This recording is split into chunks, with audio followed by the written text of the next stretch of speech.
Bonjour à toutes et à tous. Nous sommes très heureux de vous retrouver aujourd'hui pour cet atelier de la transformation RH qui est consacré aujourd'hui à la place des collectifs de travail dans des contextes de transformation. Je suis Sébastien Vernet du cabinet SIA Partners et je vais avoir le plaisir de modérer les échanges de cet atelier. Pour introduire la thématique et nous parler du sens particulier qu'elle revêt au sein d'une fonction publique en profonde mutation, nous avons le plaisir d'accueillir Madame Nathalie Green, qui est sous-directrice de la synthèse statutaire, de la gouvernance et des partenariats au sein de la DGF. Madame Green, merci beaucoup pour votre présence aujourd'hui et je vais vous laisser le soin d'ouvrir les travaux de l'après-midi. Merci beaucoup. Bonjour à toutes et à tous. Je suis ravie d'être parmi vous pour ce troisième atelier, la transformation RH, organisé par la DGAFP, que cette fois-ci nous avons décidé de dédier aux pratiques managériales permettant donc de mieux impliquer, de mieux préserver les collectifs de travail dans un contexte de transformation, notamment d'évolution des organisations. Alors, vous avez été nombreux à vous inscrire à cet atelier, preuve de l'intérêt pour cette thématique. On a eu plus de 200 inscriptions. Donc, dans un double contexte, bien sûr, le contexte sanitaire, mais aussi les projets de réorganisation qui se poursuivent dans les trois fonctions publiques. Et j'espère que ces échanges permettront de vous inspirer en tant que professionnel RH, manager de la sphère publique, pour conduire ces projets de transformation. Au travers des ateliers de la transformation RH que nous avons initiés fin 2020, nous souhaitons, je le réaffirme, accompagner les transformations des trois fonctions publiques en facilitant, à travers ce genre d'ateliers, des partages d'expériences, mais aussi en ouvrant sur d'autres pratiques, les pratiques d'entreprise, d'autres entités, d'administrations non françaises, à l'international, mais aussi d'associations. Et à ce titre, je remercie particulièrement Madame Diane Guénard, qui est directrice de mission et coach chez YouSide, qui va nous partager dans quelques instants son expérience en termes de coaching des collectifs de travail en période de transformation. Elle est coach spécialiste des mutations culturelles des comportements, c'est-à-dire qu'elle a une attention particulière dans les projets de réorganisation pour la dimension comportementale et elle a proposé des approches très intéressantes fondées sur la motivation individuelle pour mieux mobiliser et associer les collectifs de travail. Donc elle abordera la question essentielle du sens et de l'appropriation par tous des objectifs d'une transformation. Je remercie également Monsieur Yann Saliou, secrétaire général du parc amazonien de Guyane, qui nous parlera de l'importance de la communication pour susciter l'adhésion au changement. Je suis particulièrement ravie d'avoir pour la première fois l'occasion d'écouter le point de vue d'un acteur ultramarin dans le cadre de ces ateliers. Et en plus, la démarche présentée par M. Saliou a fait partie des projets qui ont été retenus et financés en 2019 par le Fonds pour l'innovation RH. Je rappelle, ce fonds est porté par la DGAFP et il a été créé afin d'encourager et de soutenir les initiatives innovantes en matière de ressources humaines dans la fonction publique, mais aussi afin de les partager grâce à une bibliothèque dématérialisée des initiatives RH. Yann Saliou a conduit une démarche de sensibilisation et de formation à la communication non violente. Alors c'était en dehors d'un contexte de réorganisation à l'époque, mais aujourd'hui il se trouve que l'établissement dont il est secrétaire général se trouve dans une phase d'audit organisationnel et donc il pourra nous témoigner de la contribution de cette formation à la communication comme levier pour faire adhérer les agents à la transformation, voire la souhaiter. J'en profite pour saluer et féliciter de nouveau les lauréats de la campagne 2021 du Fonds pour l'innovation RH, qui sont peut-être parmi nous. Et je vous invite à découvrir ces projets inspirants sur le portail de la fonction publique, portant sur le management, la conduite du changement, l'appui à l'évolution des organisations et l'accompagnement RH des agents. C'est autant de thématiques qui pourront faire écho à notre atelier d'aujourd'hui sur la préservation et la mobilisation des collectifs de travail. Alors, comme nous l'avions annoncé en novembre dernier, lors de la première édition dédiée au télétravail, on a prévu une dizaine d'ateliers en 2021, d'ateliers de transformation RH. Et c'est une programmation qui est guidée par 3 objectifs. On a déjà eu l'occasion de les présenter, mais pour ceux qui nous rejoignent, je le rappelle. Premier objectif, bien sûr, comme le nom l'indique de cet atelier, il s'agit d'accompagner la transformation de la fonction publique en mettant l'accent sur 4 thématiques qui ont été identifiées comme particulièrement structurantes pour les professionnels. Il y a bien sûr la thématique du recrutement, de l'attractivité, la mobilité, la gestion des parcours professionnels et la transformation numérique et l'évolution des collectifs de travail. Deuxième objectif de ces ateliers, c'est aussi de veiller à la territorialisation de nos politiques RH et on a eu le souci d'organiser cette année des ateliers territorialisés, alors bien sûr à distance dans le contexte actuel, en partenariat donc avec les PFRH. Et donc on a 2 ateliers qui sont programmés en avril à l'échelle de la Bretagne et du Grand Est autour des enjeux de recrutement. Et je remercie bien sûr les PFRH de ces 2 régions qui sont mobilisés avec l'appui de la DGAFP pour organiser ces événements à distance. Et enfin, 3e objectif, et pas des moindres, bien sûr, d'autant plus essentiel dans le contexte sanitaire et de forte évolution des organisations publiques, la réforme de l'organisation territoriale de l'État se poursuit, elle génère d'importants changements qu'il faut accompagner pour les agents des services déconcentrés. Et malgré le contexte sanitaire, il faut poursuivre cet accompagnement des restructurations en cours. Et c'est bien l'objectif de cet atelier. Préserver, mobiliser les collectifs de travail dans ces périodes de changement organisationnel, c'est toute la problématique qui nous intéresse aujourd'hui, puisqu'on le sait, hein, les collectifs de travail sont le moteur d'une transformation réussie de la fonction publique.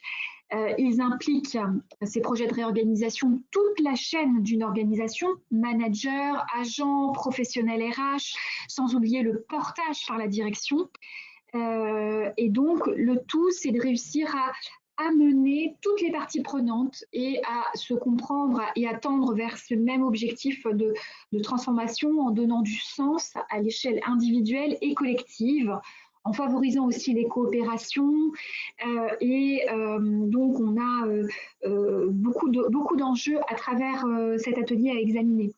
En complément des échanges de ce jour et des bonnes pratiques que nous dégagerons, j'en suis sûre, je vous invite pour terminer à prendre connaissance de toutes les ressources qui sont accessibles sur le site fonction-public.gouv.fr. Vous y trouverez de différents guides pour accompagner les professionnels RH ou les managers publics que vous êtes, comme le guide pour mener à bien la transformation d'un service ou les exemples que proposent les lauréats du Fonds d'innovation RH. On a aussi à signaler cette lettre de veille prospective, Vision RH, qui propose plusieurs exemples inspirants, européens et internationaux. Et nos échanges vont permettre de compléter cette offre avec de nouveaux exemples, de bonnes pratiques pour approfondir les thématiques que j'évoquais. Et comme l'indiquait le préfet Olivier Jacob la semaine dernière dans une interview à Acteurs Publics, le défi à relever suite aux réformes de l'administration territoriale aujourd'hui, c'est de réussir à créer une culture commune. Et c'est dans ce sens que la DGAFP a commencé à investir ce sujet pour essayer d'accompagner les structures dans leur réflexion sur ce qu'on appelle leur culture d'organisation, qu'on appelle dans le secteur privé la culture d'entreprise, et comment réussir à faire en sorte que cette culture consolide un collectif de travail dans la perspective à la fois de favoriser bien sûr l'attractivité et de fidéliser les compétences. Et donc je signale à ce sujet un guide permettant d'aider à diagnostiquer cette culture d'organisation sur comment mieux partager les valeurs communes et redonner du sens collectif, du sens au collectif de travail. Donc un guide à ce sujet est en cours de préparation et sera publié d'ici la fin de ce semestre. Voilà ce que je souhaitais vous dire en amont de cet atelier. Je vous remercie vivement pour votre attention et je vous souhaite bien sûr un très bon atelier. Merci beaucoup, Madame Green, pour cette introduction. Alors, vous le disiez, vous êtes très nombreux à avoir émis le souhait de participer à cet atelier. Donc, c'est la preuve que le sujet vous interpelle, qu'il vous intéresse. Il ressort d'ailleurs plusieurs axes du questionnaire que vous avez rempli lors de votre inscription. En premier lieu, vous êtes nombreux à avoir indiqué être directement et personnellement impliqués dans des projets de transformation et de réorganisation, que ce soit en tant que manager ou en tant que professionnel RH. Et vous citez, ce qui fait écho aux propos de Madame Green, en particulier les impacts de la loi de transformation de la fonction publique et la réforme de l'organisation territoriale de l'État. Mais vous citez également des réorganisations, des transformations à l'échelle de votre équipe ou de votre service. En second lieu, ce qui ressort du questionnaire, hein, c'est que le sujet des collectifs de travail et de leur mobilisation a attiré votre attention. C'est vrai qu'on accorde souvent une importance très forte à l'impact de ces transformations sur les organisations, sur les postes, sur les processus, sur les procédures, et plus rarement sur l'impact de ces transformations sur le collectif. Et pourtant, vous le savez tous, l'engagement des agents, leur sentiment d'appartenance, joue beaucoup pour leur motivation et leur performance et finalement pour l'acceptation, ou non d'un changement. Et puis enfin, vous avez exprimé à l'unanimité ou presque un besoin, un souhait, d'écouter, d'échanger, de partager, de monter en compétence sur ces sujets afin de mettre en place, des actions concrètes dans vos administrations. Alors c'est tout l'objectif de cet atelier qui va s'articuler autour de 2 grandes séquences. Une première séquence de retour d'expérience autour de 2 témoignages inspirants et une seconde séquence d'échange et de partage de pratiques en sous-groupe. Vous allez être répartis en 6 sous-groupes pour échanger et témoigner à la fois des enjeux que vous rencontrez et puis des solutions que vous avez pu mettre en place localement. Pour la séquence de retour d'expérience, comme l'indiquait Madame Green, nous avons le plaisir d'accueillir aujourd'hui 2 témoins. Dans un premier temps, Diane Guénard, qui est directrice de mission et coach chez YouSide, nous partagera son témoignage et nous présentera l'approche comportementale de la transformation, qui est une grille d'analyse, une grille d'action pour engager les collectifs de travail dans des contextes de mutation. Et puis dans un second temps, on aura l'occasion de voyager un petit peu dans cette période où on est tous un peu assignés à résidence en Guyane avec Monsieur Yann Saliou, qui surtout nous témoignera du dispositif qu'il a pu mettre en place au sein du parc amazonien de Guyane autour de la communication non violente. Et c'est vraiment une des chances qu'on a au travers de ces ateliers en distanciel, c'est que ça permet à des acteurs de tout le territoire français, y compris ultramarins, de partager, d'échanger et de témoigner des expériences mises en place. Avant de laisser la parole à Diane Guénard, je vous rappelle que les 2 interventions seront chacune suivies d'une dizaine de minutes de questions-réponses et je vous invite donc à poser toutes vos questions, toutes vos réactions au fur et à mesure des interventions dans le chat. Madame Guénard, bonjour. Merci beaucoup d'avoir accepté d'intervenir aujourd'hui. Je vais donc vous laisser la parole pour que vous puissiez présenter votre expérience, vos convictions et votre méthodologie, en quelque sorte, pour accompagner les collectifs de travail dans la transformation. Merci beaucoup Sébastien. Vous m'entendez? Tout va bien? Très bien. Oui, a priori. Très bien. Merci beaucoup. Bah, écoutez, déjà, merci beaucoup de me permettre de partager ça avec vous. Je suis ravie de pouvoir le faire et de pouvoir vous apporter, je l'espère, des clés de lecture, en tout cas issues du privé, que vous allez pouvoir, je l'espère, réutiliser ensuite pour vos propres problématiques. Je pense que je ne vais pas me présenter outre mesure parce que Madame Green l'a fait extrêmement bien. Donc, je pense que je n'aurais pas réussi à me présenter de façon aussi efficace en aussi peu de temps. En tout cas, je travaille sur ces sujets-là depuis 10 ans maintenant. Et c'est ce qui fait que voilà, je suis ravie de pouvoir présenter avec vous, de vous présenter ce sujet. Alors, juste pour le sujet est un peu long, hein, retour d'expérience du secteur privé sous l'angle de pratiques managériales innovantes mises en place autour de la mobilisation des collectifs de travail dans un contexte de réorganisation ou restructuration. Voilà, il y a de la matière, c'est assez riche. Ce que je voulais commencer par vous dire, si on peut passer à la slide suivante, s'il vous plaît, c'est que globalement, ce qu'on observe, c'est qu'on part trop souvent, on est parti trop souvent, hein, dans le privé en tout cas, dans les grandes transformations, sur une équation de départ qui est biaisée. On est parti du principe que le top management avait défini une orientation stratégique, quelle qu'elle soit, qu'on parle finalement de fusion, d'acquisition, de restructuration, de mise à jour de valeurs, de culture, etc. Voilà, il y a une décision stratégique.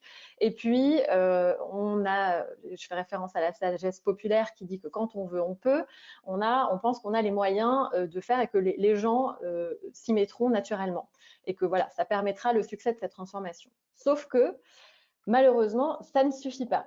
Il ne suffit pas d'imposer une restructuration ou une transformation pour obtenir l'adhésion et la mise en mouvement des acteurs, que chacun se sente impliqué et ait envie de contribuer.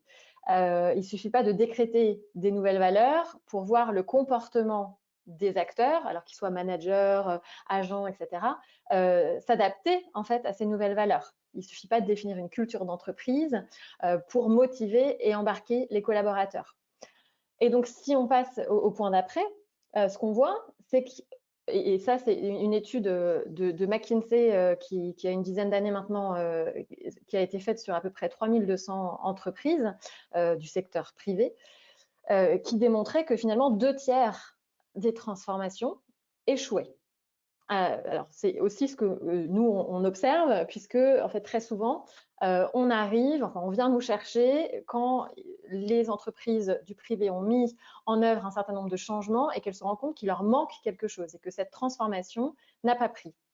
Et donc, qu'est-ce qui fait que les transformations, que autant de transformations en tout cas échouent? Quel est l'élément sous-estimé pour permettre la réussite des transformations? Alors, il n'y a pas trop de suspense puisque du coup, vous savez quel angle d'approche je vais certainement avoir. Et si on peut du coup passer à la slide d'après, merci beaucoup. Alors, une fois que Madame Green tout à l'heure parlait de donner du sens, une fois que la décision a été prise, une fois qu'elle a été annoncée, le schéma que je vous montre ici commence après, mais le présupposé, c'est que la transformation est annoncée clairement, c'est-à-dire qu'il y a une communication qui est faite, qui est claire, ambitieuse, qui permet à chacun, qui est faite de façon positive. Voilà, ça c'est le préalable. Donner du sens, on estime que ça a été fait. Une fois que ça a été fait, une phase qu'on sous-estime très souvent et qui pourtant est un facteur extrêmement important dans la réussite des transformations, c'est la première phase que vous voyez sur cet écran, qui est la phase de motivation.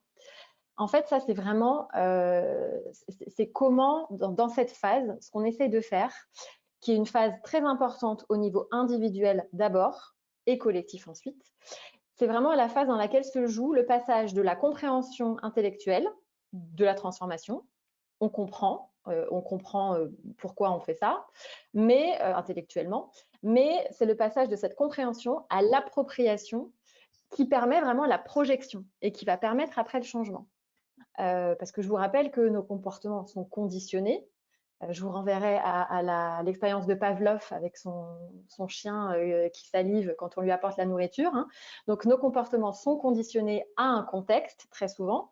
Et si on nous impose un contexte différent, il faut bien comprendre qu'il y a beaucoup de choses qui se jouent et que le chemin n'est pas facile. En tout cas, il ne s'improvise pas. Et donc, cette phase de motivation, elle est vraiment nécessaire pour que l'individu d'abord, et l'équipe ensuite, puisse percevoir que le changement a du sens et que le changement va apporter des bénéfices. Alors, si on voit au niveau individuel, c'est très facile. Hein, c'est quel bénéfice pour moi en termes, par exemple, de rapidité d'exécution, ce qu'on me demande. Si par exemple, la transformation, c'est il y a de nouvelles valeurs, dont la valeur responsabilisée, déléguée.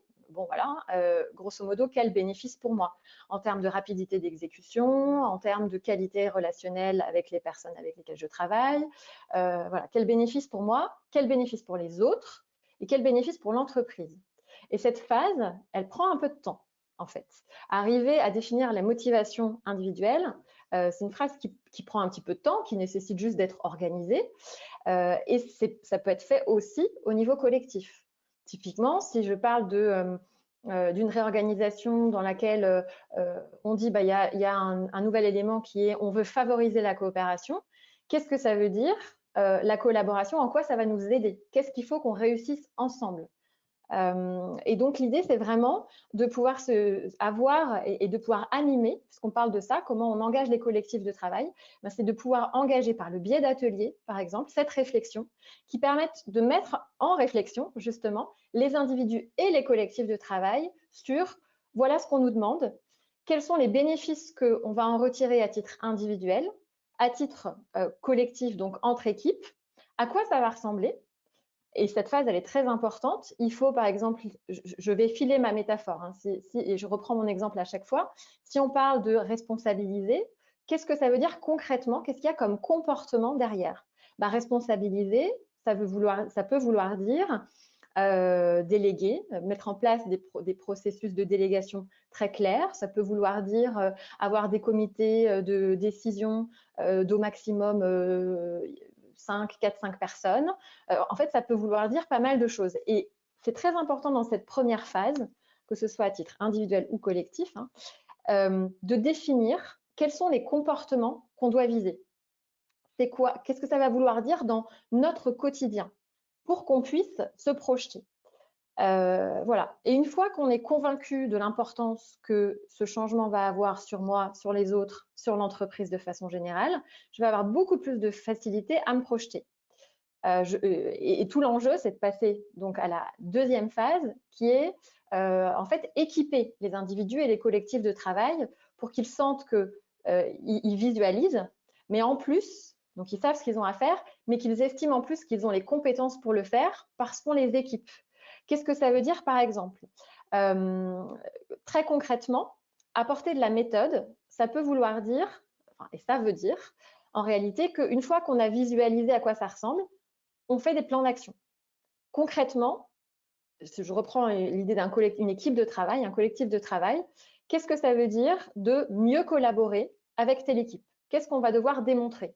OK, ça a été fait en première période. Maintenant, grosso modo, quelles vont être les actions qu'on va devoir prendre? Qu'est-ce qu'on va vouloir démontrer dans les 10 jours qui viennent, les 3 mois qui viennent, les 6 mois qui viennent? Mais l'important, c'est vraiment d'arriver à faire un plan d'action individuel et collectif, puisque là, on est sur le sujet du collectif, un plan d'action qui commence rapidement, où il y a ce qu'on va appeler pardon pour l'anglicisme, des quick wins, pour qu'on sente déjà, on voit très rapidement l'effet de la transformation, l'effet positif de la transformation. Donc, dans cette phase où où il y a de la méthode, en fait, c'est les plans d'action individuels et collectifs, et en plus, on apporte de la rigueur et on fait des apports effectivement par le biais de formation, par le biais aussi de mise en place de groupes de codev, mise en place de procédures de coaching entre pairs. Enfin voilà, on peut dans cette phase vraiment très intéressante équiper au mieux les agents du changement. Et je vais parler d'agents du changement parce qu'en fait, chacun est acteur du changement, donc peut-être plus acteur du changement. On les équipe pour qu'ils se sentent capables ensuite de mettre en œuvre.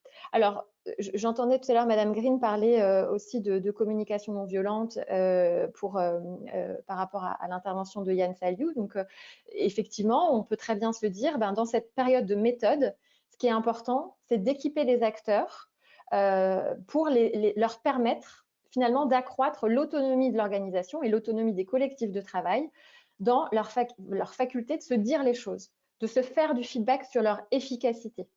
Et là, on est vraiment dans le comportement. Être capable de dire en affirmation de soi, donc en utilisant l'assertivité, en utilisant bien évidemment des principes de communication non violente, comment on va faire des feedbacks aux autres pour les aider à progresser et à faire progresser le collectif sur des éléments très concrets, très factuels. Et donc, c'est vraiment ça, l'idée de cette deuxième étape. Donc, on prévoit des plans d'action, on équipe par des formations, faire du feedback, se dire les choses, renforcer son assertivité, faire du speak-up, etc. On met en place des groupes de co-développement. Je pense que je n'ai pas forcément besoin de définir, mais voilà, c'est une méthodologie qui permet finalement de développer l'intelligence collective. Donc là, on renforce encore le collectif dans sa capacité à résoudre et à trouver des solutions en fait ensemble. On peut aussi donc mettre en place une dynamique de co-coaching, enfin de coaching entre pairs, du mentoring, du coaching individuel si besoin. En fait, vraiment en fonction des besoins. Et cette phase, elle est très importante parce qu'elle équipe les acteurs. Donc, une fois qu'ils voient à quoi ça ressemble, ce qu'ils vont devoir faire, qu'ils se sentent capables, ben, on passe à la troisième étape qui est la mise sous tension. Et globalement, ce que ça veut dire, c'est maintenant que les acteurs sont convaincus du changement, qu'ils en voient les bénéfices, qu'ils se sentent capables de le faire, il faut le faire, il faut mettre en action. Et pour ça, bah, il va falloir que vous mettiez en tension, vraiment au sens électrique du terme, en mise sous tension, le système et les individus, dans le sens positif. Je parle vraiment d'énergie. Comment vous permettez à chacun et comment chacun se sent investi d'en faire une priorité. Ce changement est une priorité pour lui et pour les autres. Et ben, grosso modo, comment vous en faites une priorité? Déjà, c'est en mesurant, donc en multipliant les possibilités d'évaluation. Alors, à titre individuel, on peut le faire par le biais de 360 sur des comportements très précis qu'on cherche à faire évoluer dans l'organisation, mais on peut très bien le faire au niveau des collectifs de travail, notamment par le biais d'évaluations croisées d'équipes. Donc, c'est le même système que le 360. Vous avez un individu au centre dans le 360. Là, vous avez une équipe au centre.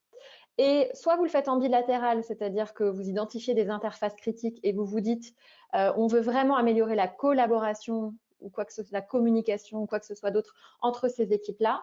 Donc, on va demander à chacune des équipes de s'auto-évaluer sur la dimension souhaitée et d'évaluer l'autre. Et ensuite, on va partager avec elles les résultats et on va co-construire un plan d'action pour leur permettre d'améliorer la coopération, la communication avec cette interface, etc. Donc, vous avez ce premier type d'évaluation croisée, enfin bilatérale. Puis vous avez aussi une évaluation croisée d'équipe, enfin une évaluation d'équipe qui est très utile, qui est pareil que le 360, une équipe centrale et 4 ou 5 équipes avec lesquelles elle a des interfaces constantes qui vont l'évaluer sur des pratiques particulières. Et ensuite, il y a un atelier de restitution avec plan d'action pour s'améliorer très précisément.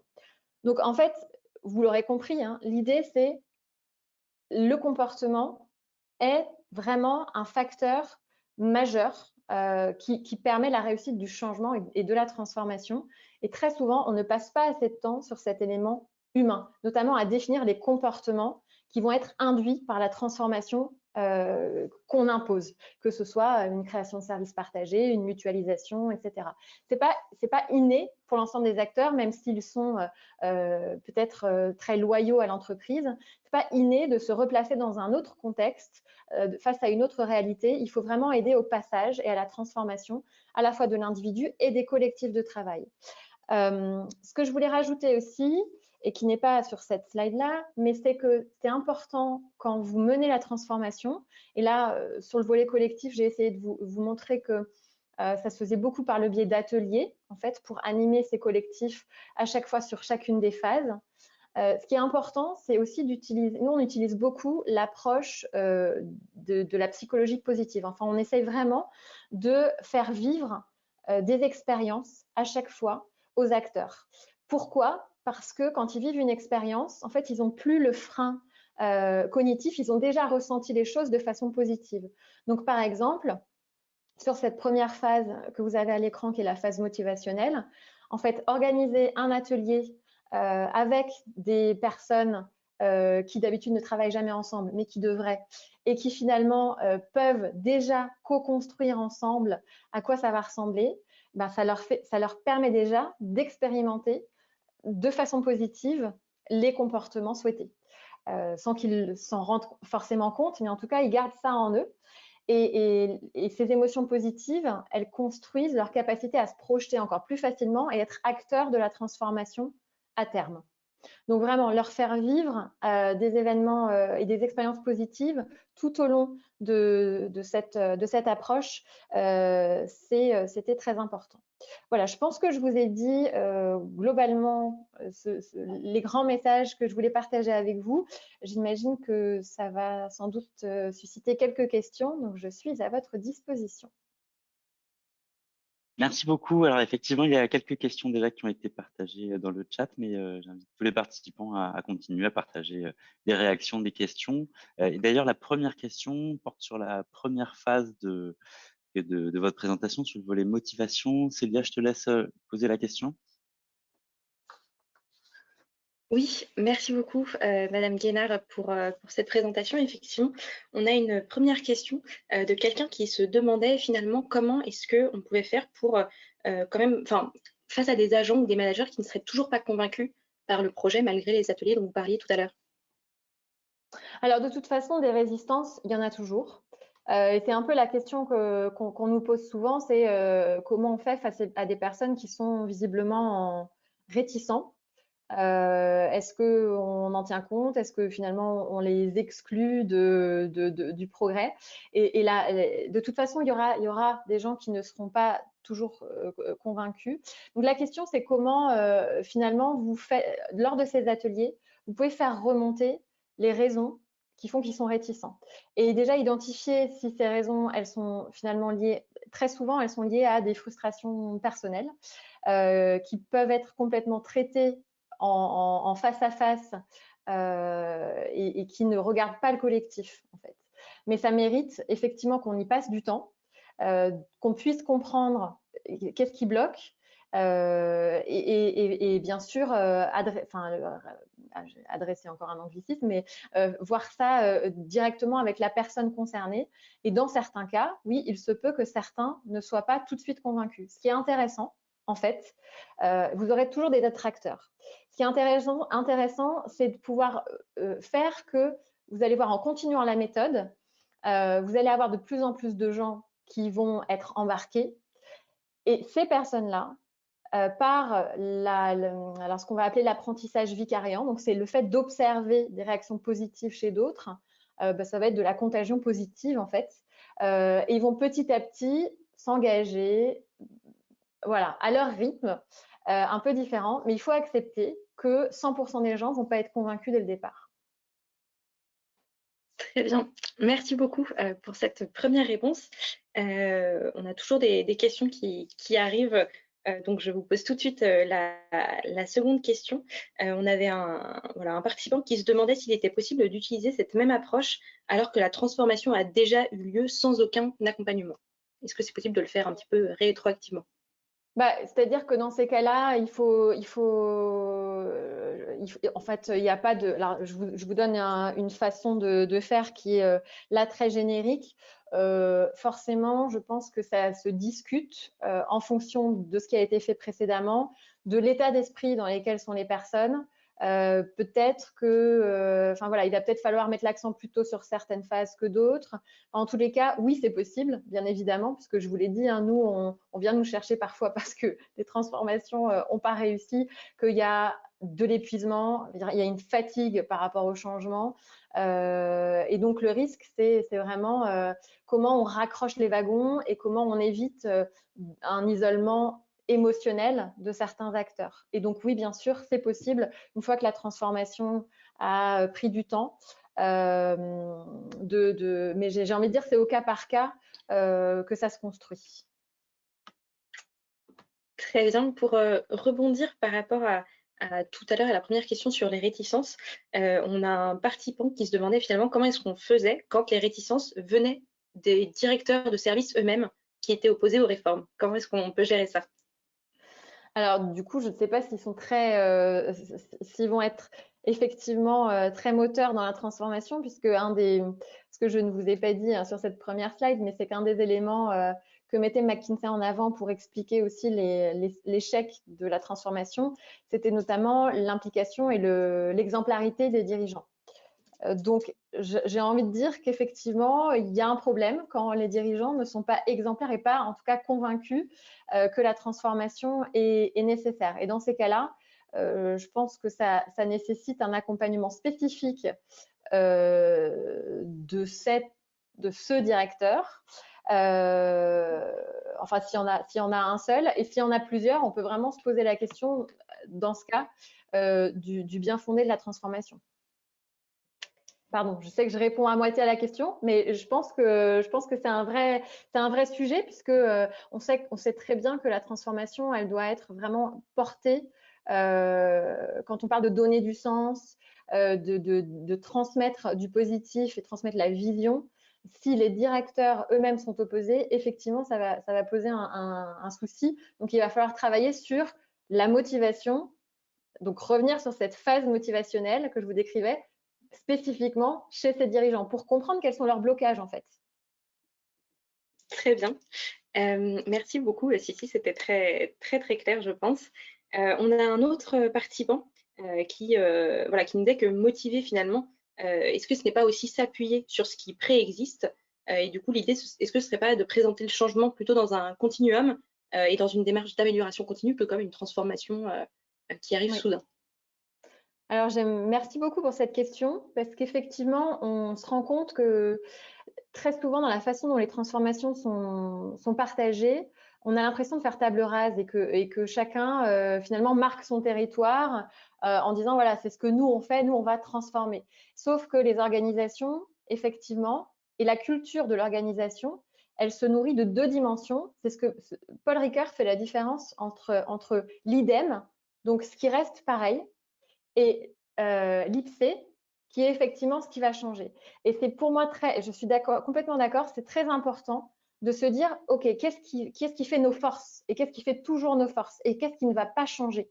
Et c'est très important parce que, en fait, vous réduisez l'incertitude pour les différents acteurs du changement, qui du coup se disent, effectivement, il y a du positif et ça, c'est hors de question d'y toucher. Et au contraire, on va continuer à le développer. C'est ce qui fait notre identité. Par contre, ce qui va changer, c'est. Et voilà. Et là, il faut être très explicite sur ce qui va changer. Mais je partage complètement cette idée-là. Très bien, on avait une nouvelle question qui vient juste d'arriver. Il y a un participant qui nous disait que dans la fonction publique, les réorganisations sont souvent liées aux politiques. Et donc, comment est-ce qu'on peut convaincre de l'utilité des changements successifs qui semblent finalement ne pas forcément prendre en compte ce qui a fonctionné auparavant, puisque finalement, on continue à transformer toujours. Oui, et là, on est vraiment dans c'est ce que je disais à l'instant, c'est-à-dire on transforme aussi pour montrer qu'on veut faire différent du prédécesseur, quand c'est très induit par le politique. Donc, je pense que là, dans le public, et je ne suis pas spécialiste du public, mais il y a pour moi effectivement cette question du sens. C'est comment on donne du sens aux transformations et comment on arrive quand même à identifier ce sur quoi on se base, ce qu'on veut garder et ce qu'on veut transformer, et le pourquoi. Et je pense que le pourquoi, pour moi, il est extrêmement important. Donc, et c'est pour ça que le donner du sens, à mon sens, justement, c'est un des éléments majeurs pour arriver à présenter la transformation. Parce qu'on est que dans cet enjeu-là au départ, hein, l'enjeu de comment je présente, comment j'explique en fait le rationnel de cette transformation. Donc, je pense qu'effectivement, l'enjeu, c'est comment on arrive à donner du sens. Et ça demande un peu de temps. Je pense qu'effectivement, vous qui vivez les réorganisations successives, c'est ce que je disais tout à l'heure, un peu de fatigue, de lassitude, peut-être d'incompréhension même. Donc, c'est comment on clarifie, comment on donne du sens, pourquoi on fait cette transformation, qu'est-ce que ça va, c'est quoi l'objectif, qu'est-ce que ça va améliorer, qu'est-ce qu'on vise en fait. Mais donc, ça veut dire expliciter, clarifier, voilà, c'est ce que j'aurais envie de vous dire. Très bien, et le temps file, mais je vous pose une dernière question tout de même sur l'animation des ateliers dont vous parliez tout à l'heure. Finalement, qui est-ce qui anime ces ateliers? Est-ce que c'est forcément des consultants ou bien est-ce que ça peut être des agents, des managers? Et dans ce dernier cas, quelle formation, en fait, comment est-ce qu'on peut accompagner ces agents ou ces managers à se former sur l'accompagnement de ces ateliers? Merci pour cette question. Oui, c'est une dimension que je n'ai pas évoquée, qui est, on peut effectivement, les consultants peuvent le faire de façon très directive, du coup, organisée par les consultants, mais on a aussi des approches qui sont plus ou moins autoporteuses. Donc après, on peut très bien imaginer de le faire en binôme avec une ressource interne, que ce soit manager, que ce soit ressources humaines, enfin en tout cas une ressource interne, Ou alors, on peut aussi, nous, en tout cas consultants, ce qu'on fait beaucoup dans les grosses entreprises, c'est qu'on fait monter en compétence les ressources internes pour leur permettre en fait de s'approprier, on reste toujours dans le sujet, de s'approprier le sujet et ensuite de pouvoir le diffuser finalement à toutes les équipes en cascade. Donc c'est, j'ai envie de dire, à géométrie variable et c'est en fonction du besoin et aussi de la spécificité de l'entreprise.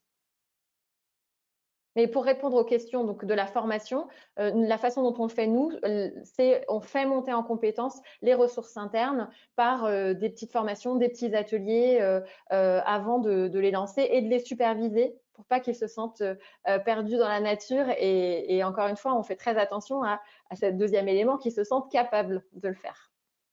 Très bien, merci beaucoup. Merci beaucoup, Diane, pour cette intervention très éclairante. Et puis, le nombre de réactions et de questions montre que ça a suscité l'intérêt chez les participants. Donc, merci beaucoup. Merci à Et vous. on vous souhaite une bonne après-midi. Vous pouvez rester écouter la suite des échanges si vous le Avec souhaitez. plaisir, oui, merci beaucoup. Merci. On va passer donc à la deuxième intervention de cette séquence de retour d'expérience. Donc, comme on le disait en ouverture de l'atelier, c'est Monsieur Yann Saliou qui va témoigner de l'expérience mise en place au sein du parc amazonien de Guyane. Bonjour Monsieur Saliou et merci de vous connecter depuis la Guyane. Alors, on a présenté en introduction l'approche dans les grandes lignes que vous avez portée en termes de communication non violente notamment. Est-ce que vous pouvez nous présenter peut-être le contexte du parc amazonien de Guyane et puis l'approche que vous avez mise en place auprès de vos équipes?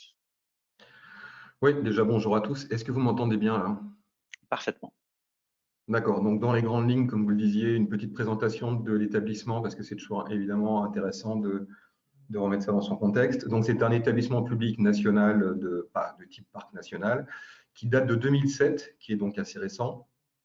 C'est un établissement qui compte une centaine d'agents aujourd'hui. Il est au plafond de ses ressources, il n'y en aura pas plus. Et qui a des missions essentiellement de connaissance, préservation, valorisation des patrimoines naturels et culturels, et des missions de développement local, durable et d'amélioration de la qualité de vie des habitants. Il faut savoir que les équipes sont constituées de 70% de contractuels, hein, donc ils sont tous agents publics, mais très loin d'être tous fonctionnaires. Ça peut avoir son importance. Et surtout, ce sont des populations, enfin les agents sont issus des populations locales. En Guyane, c'est assez complexe, je dirais, et nous avons au quotidien 6 langues parlées parmi les agents de nos équipes. Je parle de langue maternelle. Donc tout ça pour dire qu'on a autant de cultures, je dirais, et de référentiels éloignés entre eux, et qu'il faut faire malgré tout tourner cet établissement, le faire progresser aussi, en tenant compte du facteur humain que vous comprendrez comme étant évidemment tout à fait essentiel. Nous, la démarche, c'est que dès le départ, évidemment, on a considéré que l'établissement était en croissance permanente. Il l'a été jusqu'à, disons, 2017 à peu près, sur ses effectifs, sur ses missions. Et comme tout organisme en croissance, il était donc soumis à du changement permanent.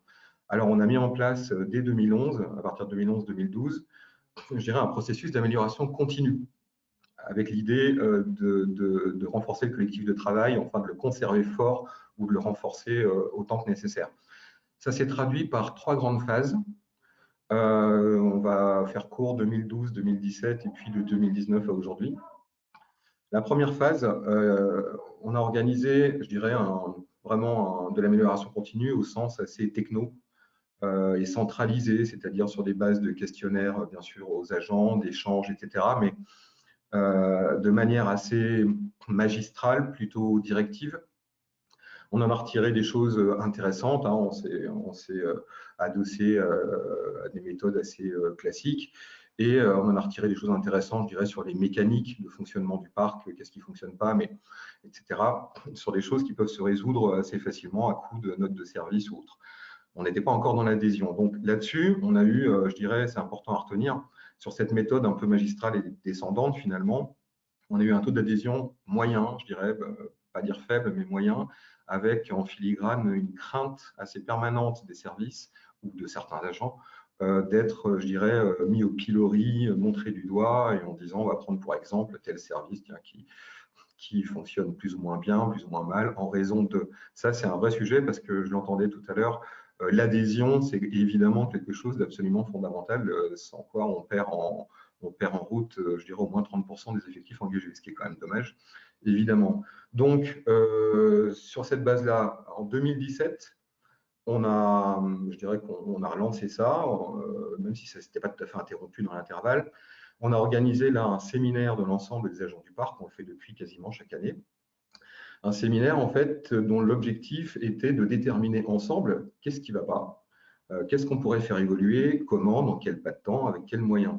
Mais là, la grande nouveauté, c'est qu'on l'a adossé à des méthodes participatives. On est donc maintenant tous des francs champions des gommettes et autres stickers qu'on colle sur les tableaux. Mais en tout cas, c'était très bien. Moi, j'ai découvert quelque chose. Là, il se trouve en interne, et c'est important aussi, on a des agents qui ont cette compétence de méthode participative, par ailleurs, de leur mission. Et ben, effectivement, on les a fait intervenir. On a mobilisé, d'ailleurs, ils sont mobilisés tout seuls, ces agents très intéressés par le sujet et spécialisés. Et donc, on les a rendus moteurs, en fait, dans cette action collective d'amélioration continue. Donc là, déjà, je viens de dire beaucoup de choses. C'est vraiment très important. Il y avait donc le fait de motiver les agents eux-mêmes, l'ensemble des agents, je dirais, dans une démarche entraînante. On n'était plus du tout dans quelque chose de magistral. On a noté, je dirais, un taux d'adhésion nettement plus élevé, dû très probablement à la méthode. Ça, c'est très bien.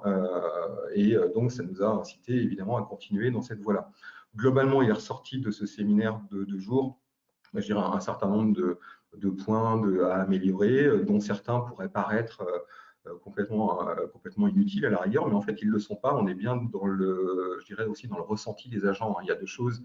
Il y a ce qu'on va identifier techniquement, avec certitude, comme un vrai problème de fonctionnement de l'établissement. Et puis, il y a aussi les petites choses qui paraissent un peu marginales, mais qui ne le sont pas. En tout cas, pour les agents, là, on est dans le domaine du ressenti. Et ben, on a quand même travaillé sur ces sujets-là aussi en parallèle. Et c'est comme ça qu'on a gagné de l'adhésion, je pense. Ça paraît, c'était une fausse perte de temps. En fait, c'est un gain de temps pas évident à discerner au départ, mais voilà, je pense ça aujourd'hui. Donc, notamment, ça a donné lieu quand même donc à un plan d'action, ce qu'on va appeler ça comme ça, assez technique, en disant sur les 3 ans, qu'est-ce qu'on change, qu'est-ce qu'on fait évoluer. Bon, voilà.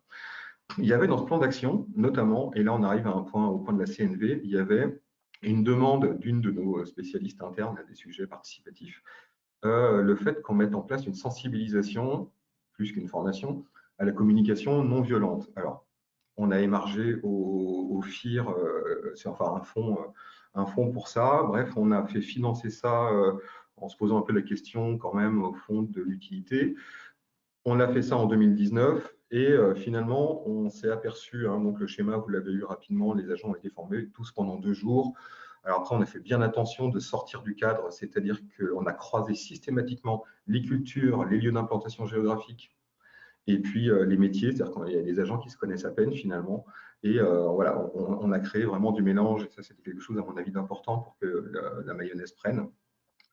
On a eu quelques réfractaires, évidemment, pour qui communication non violente, ça ne voulait pas dire grand-chose, qui répondaient « mais moi, je ne suis pas violent ». Bon. Et puis, on a eu aussi quelques chefs de service qui estimaient qu'une bonne formation management, ce serait certainement mieux. Bref, quelques réfractaires, et il y en a toujours.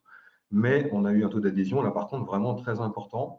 Beaucoup d'agents ont découvert qu'il y avait une vraie importance à pouvoir s'adresser à l'autre, que ce soit son supérieur hiérarchique, un subordonné ou un collègue tout simplement, pouvoir s'adresser à cette personne dans de bonnes conditions et faire en sorte qu'en fait le dialogue fonctionne le mieux possible était finalement très important. Et on en est aujourd'hui à confirmer ce qui nous paraît vraiment un schéma fort, c'est que le changement, évidemment, nécessite, je dirais, une reconnaissance et une acceptation de ce qui doit être amélioré. Ça, c'est toujours la même chose, c'est pourquoi on change, effectivement. Alors, quand c'est expliqué d'en haut et que c'est des fois complètement imposé, c'est vrai que c'est un peu difficile. Maintenant, quand on peut faire adhérer au changement, eh bien, évidemment, ça va tout de suite beaucoup, beaucoup mieux. Nous, pour ça, on estime que le mieux, c'est, enfin, ce qu'on a trouvé d'utile, il y a sûrement plein de méthodes, mais pour nous, dans nos circonstances, on estimait que le recours aux méthodes participatives permettait de faire gagner une adhésion très, très forte. Ça, c'est certain. Et en allant un tout petit peu plus loin, les méthodes participatives, ça reste des gens qui parlent entre eux, qui échangent. Ça génère évidemment des incompréhensions. On connaît tous les canaux de communication, enfin, toutes les règles un peu standards sur le sujet. Mais au-delà de ça, on a voulu travailler sur le fil rouge, sur le fond et sur l'humain, c'est-à-dire faire en sorte que les agents, les gens, tout simplement, les êtres humains qui composent le parc amazonien, soient capables d'avoir la meilleure communication possible entre eux, avec du respect et de la bienveillance, éliminant ainsi beaucoup de sujets de crispation. Ce faisant, les méthodes participatives sont d'autant plus efficaces. Et donc, au résultat, je dirais, l'adhésion à ce qu'il faut changer se fait relativement naturellement. Donc, on a vraiment observé, c'est vraiment intéressant, ça s'est traduit, il faut savoir que ça s'est traduit après coup par une demande, ce coup-là, des agents, la plupart des agents, pas tous, et de certains chefs de service, que soit organisé un audit organisationnel de l'établissement. C'est important parce que c'est parti du bas. Ce qui est aussi important à noter, c'est que je dirais la dynamique sociale, enfin, au sein de l'établissement est bonne. Elle est vraiment bonne. En général, les autres services de l'État nous envient parce que ça se passe vraiment bien. On a des agents qui sont tous très motivés par ce qu'ils font.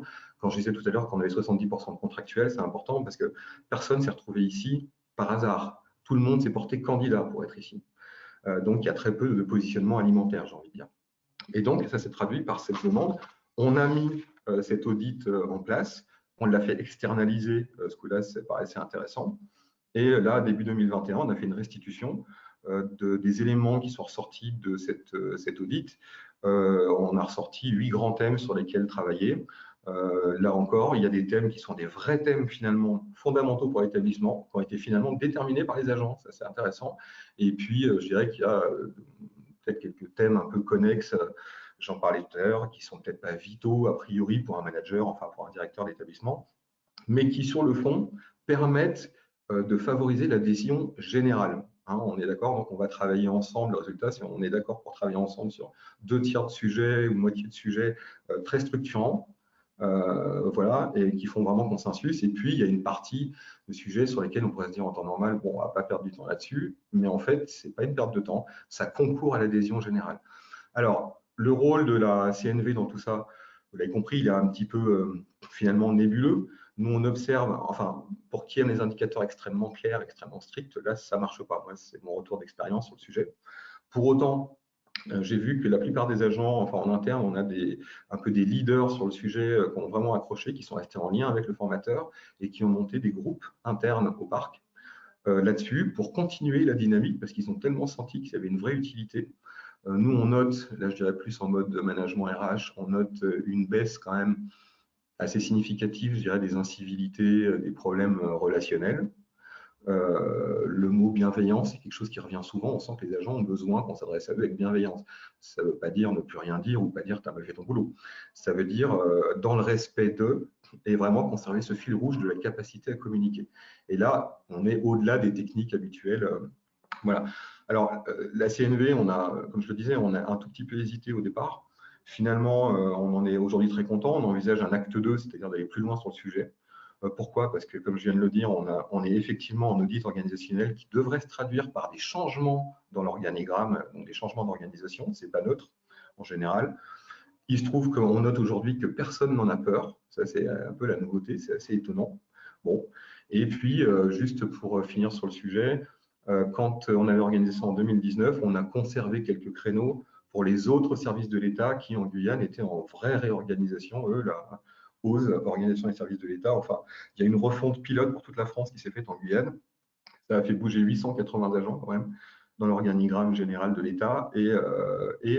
En fait, les structures qui ont pu, notamment l'ARS, mais pas uniquement, qui ont pu profiter là, pendant 2-3 jours de cette sensibilisation, ont depuis fait appel aux formateurs en question parce qu'ils se sont rendus compte qu'il y avait une vraie plus-value. Le plus difficile aujourd'hui, et j'en suis bien désolé pour tous, c'est que j'aimerais pouvoir vous donner une mécanique extrêmement claire de tout ça et puis vraiment l'argumentaire sur lequel c'est imparable. Je ne peux pas vous le donner. Nous, on constate simplement du résultat et je dirais que je reste convaincu que le fond du fond, c'est vraiment le fil rouge, c'est les agents ou les salariés dans le privé, c'est la même chose, leur capacité d'adhésion, d'adhérer et leur souhait, leur capacité plutôt de discuter, d'échanger avec leurs collègues dans des bonnes conditions. On s'aperçoit que c'est un vrai critère. Hein. Les gens qui ne supportent pas, ça peut mettre à mal toute une organisation. Et là, en tout cas, pour nous, ça y répond. Donc, dans l'ordre, CNV, le fil rouge, le fond, derrière du mode participatif. Et pour nous, ça se traduit vraiment par de l'adhésion. Et même plus que de l'adhésion, on a des agents maintenant et des services qui sont franchement proactifs pour le changement. Et pourtant, ça se passe bien en interne. Voilà. Parfait, merci beaucoup, Monsieur Saliou. Donc, je vous propose qu'on passe maintenant aux questions. On en a déjà reçu plusieurs. Donc, je vais commencer tout de suite, mais n'hésitez pas surtout si vous avez d'autres questions. Voilà, je m'adresse à l'ensemble des participants à les indiquer sur le chat, je les lirai au fur et à mesure. Mais pour commencer, on avait une question déjà sur la constitution des groupes dont vous avez parlé tout à l'heure. On avait un participant qui se demandait un petit peu voilà, les critères sur lesquels vous étiez basé. Est-ce que c'était des critères de fonction, de métiers différents? Est-ce que ça avait pu apporter? Alors les critères, c'était la mixité, alors comme je le disais, déjà culturelle, puisqu'on a donc au moins 6 cultures ici, et des vraies cultures très éloignées, hein, j'entends. Donc déjà là-dessus, donc sur des groupes de 10, voilà, on a fait en sorte qu'il y ait au moins un représentant de chaque culture, un représentant, si possible, de chaque site d'implantation, on en a 8, et avec une mixité, je dirais, de la catégorie A à la catégorie C, socioculture. Donc en fait, on a tout mélangé. Objectif, j'ai envie de dire, gommer les différences, ou sinon non pas les gommer, c'est un peu stupide pardon, mais au moins les mettre en vis-à-vis et qu'elles travaillent ensemble. Très bien. On avait une question également sur les 8 axes que vous aviez identifiés. On avait un participant qui se demandait quels étaient ces axes finalement et comment est-ce que vous alliez à partir de là suivre un petit peu les axes d'amélioration que vous aurez pu identifier. Ouais, alors là, je ne les ai plus ni en tête ni sous les yeux complètement, mais globalement, pour l'essentiel, il touche à la structuration. Comme je disais, on a 8 implantations géographiques. La question, au moins un des axes, c'est faut-il en réduire ou en ajouter? Parce qu'après, pour nous, c'est des problèmes logistiques, j'ai envie de dire, d'organisation interne, de management d'équipe, enfin, voilà. Il y a ça, il y a aussi tout ce qui est la fonction de soutien, donc renforcer ce qu'on va appeler la fonction de soutien, c'est ressorti. Donc tout ce qui est ressources humaines, formation, la plupart des agents ont donc souhaité qu'on travaille plus là-dessus, qu'on mette plus de moyens humains sur ces fonctions support qui sont en fait à la racine, évidemment, hein, derrière toutes les actions dites métiers. Il n'y a rien qui peut se faire si le front n'est pas assuré, voilà, pour faire court. Les sujets sont essentiellement là-dessus. Un sujet, par exemple, qui a remporté moins d'adhésion, mais qui sort pourtant des agents, c'est avoir une meilleure gestion prévisionnelle des emplois et des compétences. Bon, si on regarde tout ça, le fil rouge un petit peu de tous ces sujets, c'est, je dirais, le mieux-être, le meilleur-être des agents. L'idée, c'est que, enfin moi, le fil rouge qu'on en détermine à peu près, hein, c'est les agents sont contents de faire ce qu'ils font, mais ils estiment peut-être ne pas avoir toujours être dans les meilleures circonstances pour le faire, avoir les meilleurs moyens pour le faire. C'est beaucoup ça le fond. Et donc là, en écho à ce que je disais tout à l'heure, quand un directeur peut dire bon maintenant ça suffit parce que les dotations sont largement suffisantes et puis allez on passe un peu à autre chose, en fait le fait de s'intéresser à ces sujets, d'accepter que peut-être c'est pas parfait, et ben ça permet là aussi de l'adhésion, même si des fois ça peut être agaçant clairement. Voilà. Très bien. Et justement, une question d'un participant qui se demandait quels seraient les conseils que vous donneriez à quelqu'un qui voudrait s'engager dans cette démarche-là, avec les différents points que vous nous avez présentés, si vous aviez déjà un retour d'expérience sur les choses à éviter ou les choses à faire. Oh bah, s'il y a une chose à éviter, c'est de penser qu'il y a une formule magique. C'est ça. Je veux dire, quelle que soit la méthode employée, je pense qu'au cours du séminaire, là, il va y en avoir différentes exposées. Elles sont toutes bonnes quand elles sont au bon endroit et au bon moment. Donc, il n'y a pas de formule magique. Comme je le disais, pour nous, c'est bon. Ça marche bien, mais je ne suis pas du tout certain que ça marcherait partout au même moment. Je suis quand même à peu près sûr que le fil rouge, enfin, ce fameux fil rouge, là, finalement, c'est de l'interpersonnel, ce travail de fond, il est intéressant, il reste intéressant et on a un petit peu trop tendance parfois à le gommer, hein, juste pour précision. Enfin, je suis à la base issu du secteur privé aussi. Je ne suis pas du tout un produit de la fonction publique initiale. Voilà. Je sais aussi un peu par expérience qu'on oublie un peu trop de travailler à la racine, voilà, et que toutes des heures et des heures de formation sur de management, de tout ce que vous voulez, enfin, c'est utile, mais je reste convaincu qu'aller au fond, c'est très utile aussi, et je souhaite bon courage à ceux que la démarche intéresse, parce que le plus dur, ça va être de convaincre ceux qui vont le financer. D'ailleurs, soyez en passant, c'est pas excessivement cher, c'est bien moins cher que des formations mal adaptées. Mais le plus dur, ça fait un peu babacool pour dire les choses comme elles sont. Et pourtant, sur le fond, je vous assure que ça l'est pas. Enfin, j'étais moi le premier estomaqué, ça l'est pas. C'est finalement assez technique. Et puis l'approche qui en est faite arrive à convaincre le plus récalcitrant à peu de choses près. Donc, je dirais qu'il faut prendre de l'élan pour arriver avec ce genre de méthode, parce que comme je le disais aussi, Et les résultats, ils vont être difficiles à mesurer. Hein. N'importe quel financeur d'une formation va vous dire, d'accord, combien de personnes formées, qu'est-ce que je constate à la sortie? Ça va être dur. Hein. C'est des méthodes assez nouvelles et on ne pourra pas, aujourd'hui, je ne sais pas, pour justifier du FIR, j'ai eu bien du mal à mettre des chiffres en face. Bon, mais la bienveillance, en fait, des services instructeurs a fait qu'on est là aujourd'hui à exposer les choses parce qu'on les pense bonnes, même si on a un mal fou à mettre des chiffres en face. Voilà. Très bien.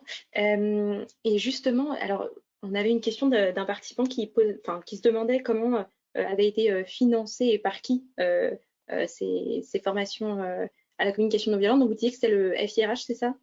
Oui. Donc, le Est-ce que vous fonds. pouvez nous en parler voilà, un petit peu? Pardon. Alors, nous, on a comme relais en région les PFRH, alors les plateformes, oh là là, les acronymes sont terribles, les plateformes, enfin tout ce qui touche à la formation, c'est un service interministériel de la préfecture, on va faire court, PFRH, qui s'occupe de ce genre de démarche un petit peu innovante qui vient en soutien RH interministériel et qui a accès à des fonds dont le FIRH est le FIACT, Fonds interministériel d'amélioration des conditions de travail. Et FIRH, je ne sais plus ce que ça veut dire, de ressources humaines à la fin, je ne sais plus. Bref, c'est des fonds qui sont dédiés à tout ce qui touche à la transformation. Là, je parle bien ça touche que le public, hein, secteur public, mais tout ce qui touche à la transformation, à l'innovation sociale, ressources humaines, alors que ce soit dans la transformation, mais ça peut être l'innovation, même un service qui ne subit pas de transformation peut effectivement générer de l'innovation. Et c'est des fonds, pour vous donner un ordre d'idée, cette formation pour 100 personnes, avec le déplacement du formateur de Guadeloupe jusqu'en Guyane, c'est pas neutre. Et puis un mois sur place, un mois avec nous, en gros, le budget 11 000 €. Voilà, pour vous situer. Très bien. Merci beaucoup. Peut-être une dernière question, s'il nous reste encore un petit peu de temps. On avait un participant qui se demandait si, selon vous, on méconnaissait finalement les bénéfices du travail ensemble et les bénéfices à faire travailler des agents en intercatégorie. Est-ce que ces formations vous ont fait réaliser ça? Je suis absolument certain. Le travail en intercatégorie, il est fondamental, il est vraiment nécessaire. J'ai envie de dire, un exemple, après chacun ses méthodes managériales, mais nous, on fait en sorte que cadre ou pas cadre, il y ait toujours du travail, j'ai envie de dire, un peu technique, en prise directe dans les mains, parce qu'il ne faut jamais oublier en fait les choses de fond. Et puis, on est mieux fondé à donner des consignes, voire des ordres quand on sait de quoi on parle, plutôt que de donner des choses qui sont irréalisables parce qu'on les a mal mesurées. Alors, il ne s'agit pas, moi-même, je ne vais pas passer le balai tous les jours dans l'entrée, mais globalement, on est capable de faire les choses, on est vraiment capable d'intervenir. Et puis, le dialogue, c'est fou ce qu'on découvre en intercatégorie. Ça veut dire aussi des formations à la base différentes, une conception des choses différentes, des objectifs différents, en fait, même dans la même structure, même dans le même service. Et ça, si on n'en a pas conscience, on passe à côté de l'essentiel. Et je pense qu'il y a une perte, je situerais à 30 ou 35% d'efficacité. Un agent qui se sent entendu, compris, un agent, un salarié, hein, entendu, compris, je veux dire, ça ne coûte pas beaucoup plus cher. Et sincèrement, il a envie de faire plaisir, il a envie de démontrer qu'il est capable, beaucoup plus que quelqu'un à qui on dit, bon, bah voilà, tu vas faire ça, point, et toi. Enfin, ça, c'est une erreur, à mon avis, magistrale. Très bien. Est-ce qu'on a le temps pour une dernière question, peut-être très rapide, puisqu'on avait quelqu'un qui se demandait concrètement quelle forme elle prenait la formation à la communication non violente? Si vous aviez des illustrations. Non, j'aurais pas d'illustration parce que je vais vous faire sourire, mais en fait, il y a pas 100 agents qui l'ont suivi, il y en a 99. J'ai trouvé le moyen d'être malade le jour où c'était mon tour. Et c'est vrai. Et je n'ai pas fui, hein, parce qu'en plus, je connais un peu le formateur. Mais non, j'ai eu des rétextes dessus, mais alors je serais mal inspiré de vous expliquer du matin au soir comment ça s'est passé. Très bien, c'est noté. Sébastien, je te rends peut-être la parole dans ce cas. Vraiment Merci un très grand merci, Monsieur Salut, pour ce témoignage qui était vraiment passionnant. Effectivement, c'est un angle qu'on n'a pas l'habitude d'entendre sur l'accompagnement des transformations. Et je pense que c'était très inspirant. Et c'était aussi l'occasion de mettre en avant le FIRH, donc qui est le Fonds d'innovation RH. Où il vous manquait le I, qui est effectivement un dispositif de financement accessible aux agents de la fonction publique, hein, pour prendre en charge financièrement ces projets-là. Et donc, dans le dans le document qu'on enverra à tous les participants à l'issue de l'atelier, on remettra le lien vers justement les procédures pour candidater si ça intéresse certains d'entre eux. Merci beaucoup de nous avoir accueillis depuis la Guyane et puis au plaisir d'échanger avec vous prochainement. Eh bien, merci à tous. Au revoir. Au revoir. On va maintenant passer à la séquence suivante, donc la séquence en sous-groupe. Donc, je vous invite tous à vous référer au mail qui vous a été envoyé, dans lequel vous allez trouver le lien GoToMeeting pour participer aux échanges de votre groupe. Donc, il y aura 6 sous-groupes. Vous êtes répartis dans les différents groupes. On vient de vous partager dans le chat les différents liens. Donc, faites attention à bien suivre le lien qui correspond au sous-groupe auquel vous étiez répartis. On vous propose de prendre, voilà, de nous retrouver, de laisser 5 minutes de battement pour qu'on puisse tous se retrouver sous les sous-groupes. Et puis, on retournera en fin d'atelier tous ensemble en plénière pour avoir une synthèse des travaux qui ont été réalisés dans les sous-groupes. Merci à tous pour avoir suivi cette plénière et pour vos nombreuses questions. On espère que ça a permis de lancer la réflexion qu'on va pouvoir continuer tous ensemble.